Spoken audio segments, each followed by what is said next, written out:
തിരുവനന്തപുരം ജില്ലയിലും എങ്ങനെയാണ് കാര്യങ്ങൾ? ഗോകുൽനാഥാണ് വിവരങ്ങളുമായി ചെന്നത്. ഗോകുൽ, തലസ്ഥാന നഗരത്തിൽ രാവിലെ മുതൽ ഇന്നലെ രാത്രി ഇടമുറിയാത്ത പെരുമഴയായിരുന്നു. ഇന്ന് പലയിടത്തും വലിയ ഗതാഗത കുരുക്കൊക്കെ ഉണ്ട്.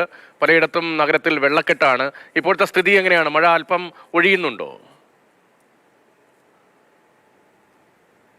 രതീഷ്, ഇപ്പോഴും മഴ പെയ്തുകൊണ്ടിരിക്കുകയാണ്.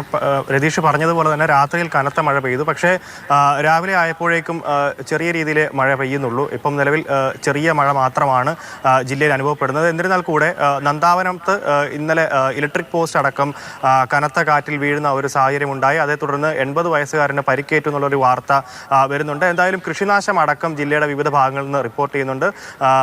പലയിടങ്ങളിലായിട്ട് വാഴകൃഷി അതുപോലെ തന്നെ നെൽകൃഷിയൊക്കെ തന്നെ നശിച്ചതായിട്ടുള്ള വാർത്തകൾ വന്നുകൊണ്ടിരിക്കുന്നുണ്ട്. ഒപ്പം കൃഷിനാശത്തോടൊപ്പം തന്നെ ഈ മരം കടപുഴകുന്ന വാർത്തകൾ കൂടെ വരുന്നുണ്ട്. പലയിടങ്ങളിലും ശക്തമായ കാറ്റിനെ തുടർന്ന് ഇന്ന് രാത്രിയിൽ മരം കടപുഴകിയ വാർത്തകളൊക്കെ തന്നെ വരുന്നുണ്ട്.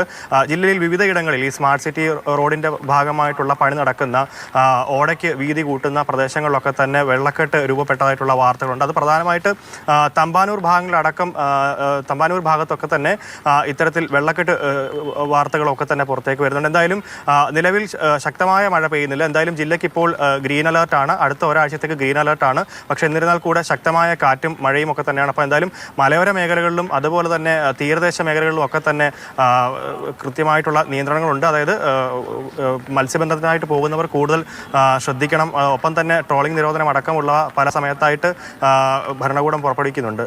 രതീഷ്, ഗോകുൽനാഥാണ് വിവരങ്ങൾ നൽകിയത്.